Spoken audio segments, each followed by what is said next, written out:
Salut et bienvenue dans New Deal, le podcast Slate IFRI TTSO qui décortique l'actualité américaine en compagnie de Laurence Nardon, responsable du programme USA à l'IFRI. Bonjour Laurence. Bonjour Romain. Alors Laurence, avant toute chose, et en votre nom aussi, je voudrais souhaiter une très bonne année à tous nos auditeurs et les remercier pour leur fidélité. Et à vous, Laurence, bien sûr, je souhaite beaucoup d'énergie et beaucoup de résilience pour une année 2024 qui promet, en tout cas du point de vue de la politique américaine, d'être mouvementée. Et nous allons d'ailleurs commencer par là. La campagne officielle commence avec les primaires de l'Iowa lundi 15 janvier. Qu'est-ce qu'on doit savoir à ce stade? Quelles sont les choses à surveiller?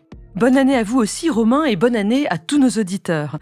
Pour suivre la campagne et la politique américaine en ce début janvier, je vous propose de regarder successivement les 3 branches du pouvoir fédéral. Donc, on va regarder ce qui se passe à la Maison-Blanche, au Congrès et à la Cour suprême.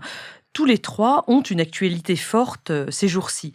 Et après, si vous n'avez pas trop froid, parce qu'on annonce des températures de moins 20 degrés Celsius dans cet État, nous irons dans l'Iowa pour les caucus. Commençons par la Maison-Blanche. Comment va Joe Biden?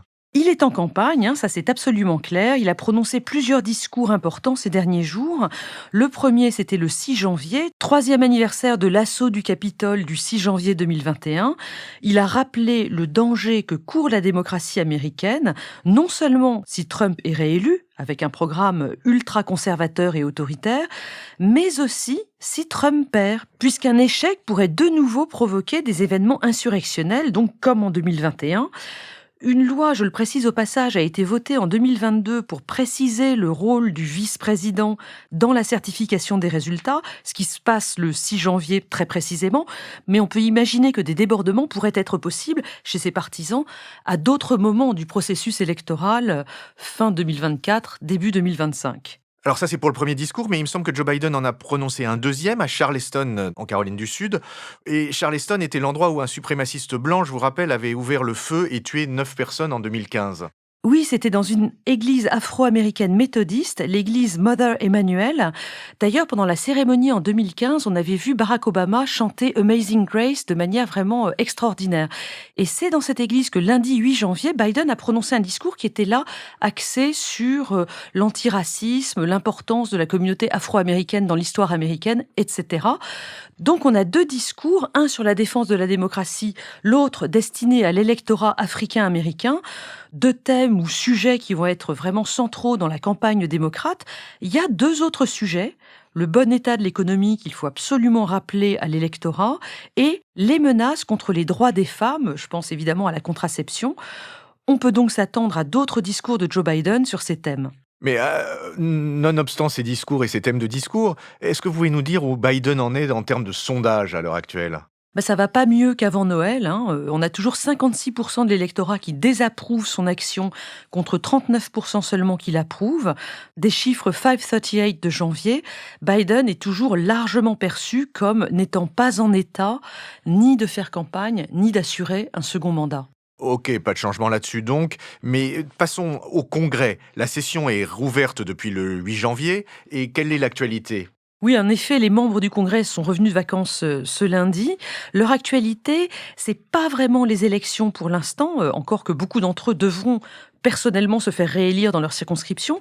Mais ce qui se passe ces jours-ci, c'est plutôt qu'il faut voter le budget de l'année 2024. Alors, attention, ce qu'on appelle le budget 2024, c'est ce qui correspond à l'année fiscale 2024, une année qui, dans le système américain, va du 1er octobre 2023 au 30 septembre 2024. C'est un petit peu décalé. Et vous comprenez donc que ce budget, il aurait dû être voté à l'automne dernier pour commencer au 1er octobre. Les élus n'ont pas réussi à se mettre d'accord et ils ont adopté à la place ce qu'on appelle un stopgap, c'est-à-dire un budget provisoire. Pendant les vacances de Noël, le chef de la majorité au Sénat, le démocrate Charles Schumer, et le chef de la majorité à la Chambre, le républicain Mike Johnson, se sont pourtant mis d'accord pour un montant total du budget. On est à 1 660 milliards de dollars pour ce fameux budget 2024. Bon alors, s'ils se sont mis d'accord sur un budget, c'est donc que tout est réglé? Eh bien non, parce qu'il faut maintenant voter les 12 lois sectorielles qui composent cet immense budget. Une première date butoir pour l'adoption des premières lois, c'est le 19 janvier. Et alors, votre pronostic, Laurence? C'est que ça va mal se passer puisque déjà les démocrates et les républicains ne sont pas d'accord, mais au sein même des républicains et notamment à la Chambre, il y a une frange d'extrême droite qui refuse tout compromis. Le speaker républicain de la Chambre, donc Mike Johnson, qui est déjà un Trumpiste vraiment très très à droite, doit concilier cette fameuse frange d'extrême droite du Freedom Caucus. C'est pareil que pour son prédécesseur Kevin McCarthy. Donc les points de friction sont nombreux. Cette frange d'extrême droite ne veut pas discuter tant que des règles plus strictes sur l'immigration n'ont pas été votées. Je vous rappelle que 300 000 personnes ont été interpellées à la frontière sud du pays pour le mois de décembre 2023 uniquement. Ça, c'est à droite. Et puis, de son côté, l'administration Biden et les élus qui la représentent au Congrès veulent faire voter un paquet d'aides à l'Ukraine et à Israël. Vraiment, ça va être très compliqué. Bon, alors s'il n'y a pas d'accord, on risque un shutdown le 19 janvier. Le shutdown, c'est quand, je le rappelle, c'est quand on arrête de financer les activités fédérales aux États-Unis et que donc tous les services publics fédéraux ferment. Absolument, on aura certainement l'occasion d'en reparler dans ce podcast d'ici au 19 janvier. Mais le dernier élément de notre triptyque, c'est la Cour suprême. Là, on parle des multiples procès et des multiples appels relatifs à Donald Trump, et donc son statut dans la campagne et sa capacité même à concourir pour la présidence des États-Unis. Oui, la machine judiciaire avance et en ce début janvier, il y a deux actualités. Une qui porte sur l'immunité de Donald Trump et l'autre qui porte sur son inéligibilité. On commence par l'immunité. Vous avez sans doute suivi, on en a parlé, que l'insurrection contre le Capitole du 6 janvier 2021 a donné lieu à une inculpation. Il y a un procès qui se prépare, c'est Jack Smith qui s'en occupe pour le compte du ministère de la Justice américain. Or, les avocats de Donald Trump cherchent à établir que l'ex-président bénéficierait d'une immunité totale parce qu'à l'époque des faits qui lui sont reprochés, donc janvier 2021, il était encore président. Et donc, immunité présidentielle, il ne peut être poursuivi pour ses actions et pour d'ailleurs aucune action qu'il a menée en tant que président. Mardi 9 janvier, une cour d'appel fédérale de Washington, attention, ce n'est pas la Cour suprême parce qu'elle a finalement refusé d'examiner l'affaire, en tout cas pour l'instant. Une cour d'appel fédérale, donc, a tenu une audience sur cette question. Trump était présent. Les juges n'ont pas eu l'air très impressionnés par les arguments des avocats de Donald Trump, mais ils n'ont pas encore rendu leur verdict. On va suivre cette affaire de très près parce que si les juges refusent le principe de l'immunité générale de Trump, alors les procès pourront se tenir. Vous parlez d'une cour de Washington, mais j'ai beaucoup entendu parler ces derniers jours de l'affaire du Colorado. C'est la même chose ou pas ? Non, c'est pas la même chose. Là, je vous parlais de la question de l'immunité de Donald Trump, décidée par une cour fédérale de Washington. Mais maintenant, je veux vous parler de la Cour suprême du Colorado, qui, le 19 décembre dernier, a conclu à l'inéligibilité de Donald Trump au titre du 14e amendement de la Constitution. C'est ce fameux texte dans le 3e paragraphe qui explique que lorsqu'un officiel a pris part à une insurrection ou à une rébellion contre les États-Unis, eh bien, il ne peut plus occuper de poste public. Le Colorado a donc pris cette décision, a été suivi ensuite par la secrétaire d'État du Maine. Beaucoup d'autres États réfléchissent à cette question et donc la Cour suprême fédérale va en débattre courant février. On attend sa décision tout début mars, en tout cas avant le 5 mars, qui, comme vous le savez certainement, Romain, est le Super Tuesday, le jour où se déroule le plus de primaires et de caucus de la campagne électorale. Une fois de plus, la Cour suprême va avoir un rôle, une responsabilité absolument immense dans le processus politique du pays. Oui, parce qu'elle interdira de fait ou elle permettra la candidature de Trump aux élections présidentielles. Absolument, parce que s'il est déclaré inéligible, non seulement il ne figure pas dans la campagne contre éventuellement Biden à la fin, mais il ne peut déjà pas participer aux primaires républicaines.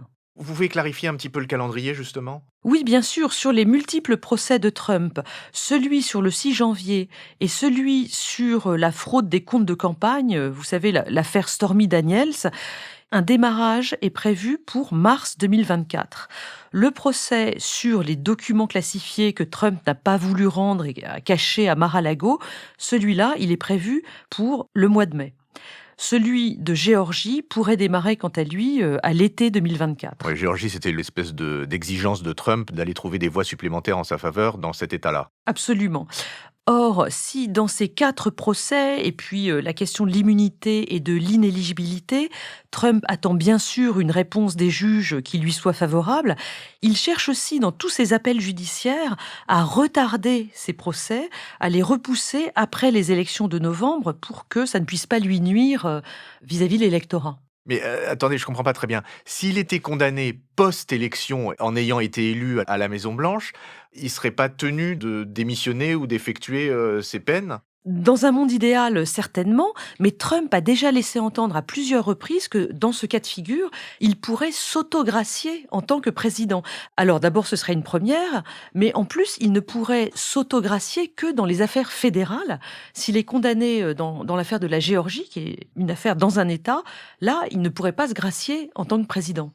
Je vous accorde qu'on est dans un flou juridique et constitutionnel certain.